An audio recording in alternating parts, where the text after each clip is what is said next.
कि पाकिस्तान जो इंडिया की एससीओ समिट है उसको सबोटाज करना चाहता है। पाकिस्तान की सियासत और मईशत के साथ साथ अमन अमान भी खतरे में दिखाई दे रहा है।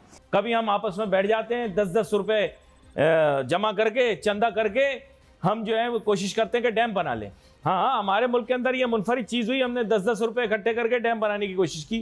यकीन करें मस्जिद के अंदर नलका नहीं लगता 10-10 रुपए चंदा करके, लेकिन हमने ये काम करके भी देख लिया। Pakistan plotting SCO sabotage in India. Sharif government keen on participating in key meetings. कोई भी अब इंटरनेशनल फोरम की बात करें, एससीओ एक पावरफुल फोरम है और पाकिस्तान शायद एससीओ में ही मेंबर है, बाकी जितनी भी फोरम्स है वहाँ पाकिस्तान मेंबर नहीं है। आप G20 की बात करें, G7 की बात करें, ब्रिक्स की बात करें, I2U2 की बात करें, तो अब SCO is important for Pakistan और एससीओ एक अल्टरनेट वर्ल्ड ऑर्डर बना रहा है। मतलब एक पावरफुल ब्लॉक है, मैं ये नहीं बोलूंगा, काफी पावरफुल है। अगर मैं इसको G7 से कंपेयर करूं, G7 एक इनफॉर्मल ब्लॉक है और उस इनफॉर्मल ब्लॉक में ना इंडिया है ना चाइना है, और दो, अगर आप दुनिया की दो बड़ी इकोनॉमीज को निकाल दे तो वो कोई पावरफुल ब्लॉक बन नहीं सकता। अब जो एससीओ है, एससीओ में पाकिस्तान के because of his geographical presence, is not because of anything else. पहली बात। अभी आपने देखा होगा Pakistan has learned a lesson. पीछे आपने देखा होगा एक ताशकंद में एनएसएस की मीट हुई थी, अजीत डोवाल साहब गए थे, साउथ एशिया के किर्गिस्तान, ताजिकिस्तान वगैरह एनएसए आए थे, रशिया के एनएसए आए थे, चाइना के एनएसए आए थे और उन्होंने मीटिंग की। तब पाकिस्तान ये सोच के नहीं गया कि भाई ये इंडिया ने ऑर्गेनाइज किया, मैं नहीं जाऊंगा। और आपने उसके बाद क्या देखा, हमारे एनएसए साहब अजीत डोवाल जी पहले यूएस गए, यूएस के बाद उन्होंने मीटिंग कंडक्ट की, चाइना ने आपको डिच किया, चाइना आ गया। और यही नहीं, खुद पुतिन मिलते हैं डोवल साहब से। पुतिन यूजुअली रैंक कॉन्शियस आदमी, अपने रैंक के लोगों से मिलते हैं, बट डोवल साहब से मिले और बात की और पूरी अफगानिस्तान को लेके पॉलिसी बन गई मैडम। अब आलिया जी, अफगानिस्तान को लेके पॉलिसी बन गई और पाकिस्तान उसमें से बाहर। और आपके यहाँ खूब तनकीद हुई, भाई हम गए नहीं तो इंडिया ने तो बाजी मार ली, इंडिया ने तो ये पॉलिसी भी बना ली, और जो हमारी स्ट्रेटेजिक डेप्थ थी सो कॉल्ड अफगानिस्तान, वहां इंडिया बड़ा प्लेयर बन गया पाकिस्तान से। हमारी जो फॉरेन पॉलिसी जो कश्मीर से कंधार तक अटकी है, वहां तो कश्मीर तो था नहीं, कंधार भी निकाल दिया। तो उस दिन के बाद से पाकिस्तान थोड़ा सतर्क हो गया कि भाई ऐसा नहीं कि न जाके कुछ होगा नहीं, इंडिया वाले बाजी मार लेंगे। इनफैक्ट जो लास्ट एससीओ की प्रेसिडेंट्स की मीटिंग हुई, जी जिनपिंग क्यों आया, पहली बार 2 साल बाद जी जिनपिंग क्यों आया, मैंने आपके किसी और चैनल पे भी बोला था, पाकिस्तान मीडिया में, मैंने कहा उससे डर लगता है मोदी जी एजेंडा हाईजैक कर लेंगे, जबकि मोदी जी ने उनके सामने बोला yes, come manufacture in India, India is a manufacturing base of the world. उनके सामने बोला, ऐसे छुपा के नहीं बोला। ये इसका बैकग्राउंड है। अब हकीकत पे आते हैं आलिया जी। नहीं, लेकिन सुनिए, इससे पहले कि आप हकीकत पे आए, ये तो हमने भी तनकीद की, हम भी क्रिटिसाइज करते रहे कि आपकी अपनी एक 1.5 ईंट की मस्जिद अलग बना के बैठ जाते हैं, कुप्पियों की तरह मुंह सुजा के बैठ जाते हैं। आप जाएं, आप पार्टिसिपेट करें, यही वजह है कि आइसोलेशन का शिकार है।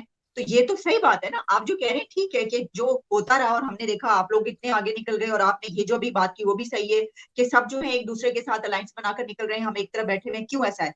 तो क्या अच्छा नहीं हुआ कि उसके रिएक्शन में चले? अगर देखा कि लोग ये कह रहे हैं जी, आ रहा हूँ, उसी भी आ रहा हूँ आलिया जी। देखिए, उसके बाद हकीकत पे आते हैं। आपके यहाँ फिलहाल एनएसए तो कोई है नहीं, there is no NSA Pakistan as on date.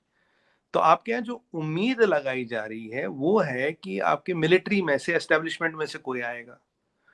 अब ये एनएसए की मीटिंग है, चलिए आप एस्टेब्लिशमेंट के बंदे को भेजेंगे। एस्टेब्लिशमेंट क्या, वो आईएसआई का बंदा होगा या मिलिट्री इंटेलिजेंस का बंदा होगा, जो भी आएगा, चलिए आपकी मर्जी। आप बोले हमारे एनएसए को ये प्रेजेंट करेगा।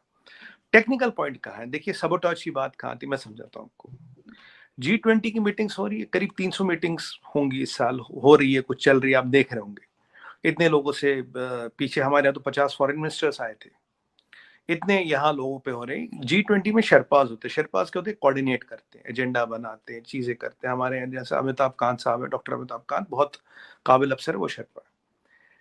अब ठीक एससीओ में भी कोऑर्डिनेशन होता है, कोऑर्डिनेशन कमेटी है, शेरपाज नहीं होते एससीओ में, कोऑर्डिनेशन कमेटी होती है। आप उसमें बोलते हैं हाँ जी मैं आऊंगा, मेरा ये एजेंडा है, मैं ये डिस्कस करना चाहूंगा, मेरे पॉइंट्स ये है, मेरे कंसर्न्स ये है, ठीक है। अब पाकिस्तान का आप देखिए, कल एक मिलिट्री मेडिसिन पे कॉन्फ्रेंस थी, पाकिस्तान ने एंड मोमेंट पे नहीं आया।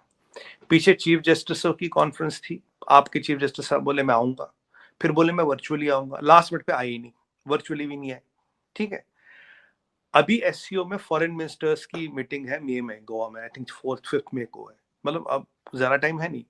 बिलावल भुट्टो जरदारी साहब और Miss Hina Khar, nobody has confirmed are they coming और नॉट। अब आलिया जी, अगर आप सीरियस बिजनेस करना चाहते हैं, अगर आप सीरियस एजेंडा करना चाहते हैं, तो आप कंफर्म करेंगे मैं आ रहा हूँ, मैं आ रहा हूँ। अभी भी जो डेलीगेशन है वो ये नहीं पता फिजिकली आएगी वर्चुअली आएगी, फिर ये भी नहीं पता चीफ जस्टिस की तरह आया ही ना। अगर आप शुरू में बोले हम आएंगे तो आपका एजेंडा आएगा, आपके पॉइंट्स आएंगे, आपके मफादात आएंगे, आपके कंसर्न्स आएंगे, फिर उनको एक एजेंडा में सेट करने की कोशिश की होगी। उसके बाद उन एजेंडाज पे बात होगी, फिर एक कॉमन डिक्लेरेशन या कुछ ऐसे बनाने की कोशिश की जाएगी, एक आगे का स्टेप फॉरवर्ड बनाने की कोशिश की जाएगी। बट अगर आप अपना कंफर्मेशन ही कंफर्म ना करें, अगर आपने कंफर्मेशन कंफर्म नहीं किया, आपका एजेंडा नहीं आएगा, आपके इंटरेस्ट नहीं आएंगे, आपका टॉपिंग पॉइंट नहीं आएगा, फिर तो आप चाय पीने आ रहे हैं ना, फिर तो आप चाय पीने आ रहे हैं। और वो भी पता नहीं लग, वो भी अगर आपने वर्चुअली बोला मैं आऊंगा, तो फिर तो आप चाय भी अपनी पी रहे हैं, मतलब कोका कोला चाय दोनों आप अपनी पी रहे हैं, फिर तो आप एज डिसरप्टर आ रहे हैं। जिसका कंस्ट्रक्टिव एजेंडा होगा वो बहुत पहले कंफर्म करता है, अपना एजेंडा लाता है और बोलता मेरा क्या क्या एजेंडा डिस्कस होगा, मेरे कितने पॉइंट डिस्कस होंगे आगे, और क्या मतलब एक पॉजिटिव चीज। देखिए ये कोई आपकी हमारी बात तो है नहीं कि चलो जी हम बात कर लेते कुछ चीज पे, ये फॉरेन मिनिस्टर्स बात करेंगे या रेस्पेक्टेड एनएसएस बात करेंगे, एक एजेंडा होना जरूरी है, एक पॉइंट्स आना जरूरी है, एक कंसोलिडेशन होना जरूरी है, वो है नहीं। तो अब आपको क्या लगा कि भाई कहीं ये लास्ट जो ताशकंद वाली बात ना हो जाए कि हम गेम से बाहर हम चले जाते हैं, हम जाके डिसरप्ट करेंगे कि हमारा कोई एजेंडा नहीं, हमें आए ना आए कब आए कुछ पता नहीं, बस कोई भी चीज चलनी नहीं जी ये तो ठीक नहीं है, तो भारत अपना एजेंडा चला रहा है। अगर आप देखिए G20 में भी रशियन यूक्रेनी वॉर का इंपैक्ट रहा है, एक दो जगह ज्वाइंट डिक्लेरेशन नहीं आ पाई, क्यों? वही रशियन यूक्रेनी वॉर का एजेंडा चल रहा है। अगर आप रशियन यूक्रेन की कैजुअलिटीज देखें 1:9 है, जहां एक रशियन मरा हुआ 9 यूक्रेनी मरे, पर दुनिया भर में ये बैंड बजा जा रहा है यूक्रेन जीत रहा है। तो अगर क्योंकि वहां पे कुछ लोग आए थे कि हमें रशियन यूक्रेनी वॉर को एजेंडा बनाना, एक कोई जॉइंट डिक्लेरेशन नहीं आ पाई। ठीक उसी तरह से अगर आपका एजेंडा सेट नहीं होगा, अगर आपके इरादे ठीक नहीं, आप आ तो जाओगे फिजिकली या वर्चुअली। अब खुद सोचिए फॉरेन मिनिस्टर है, आपने कुछ नहीं बोला मैं आऊंगा नहीं आऊंगा, तो आपका एजेंडा नहीं आया, एजेंडा आया आगे पीछे नहीं गया, इख्तलाफ या इत्तेफाक जी दोनों ही नहीं हुए, जी। दोनों ही नहीं हुए। सर तो आपका ये जो आपने पॉइंट एक रेस किया है, मैं इसको बहुत ही वैलिड पॉइंट कहूंगी, लेकिन आप मुद्दे की तरफ नहीं आ रहे, मैं मुद्दे की तरफ आ जाती हूँ। इसमें बीच में जो मुद्दा है वो ये है कि पाकिस्तान वहां पर जाएगा और कश्मीर की बात करेगा।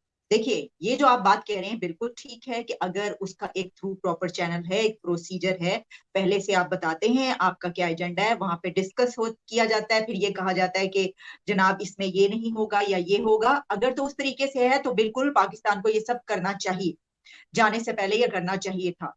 तो फिर तो आपकी तरफ से इतराज उठ सकता है।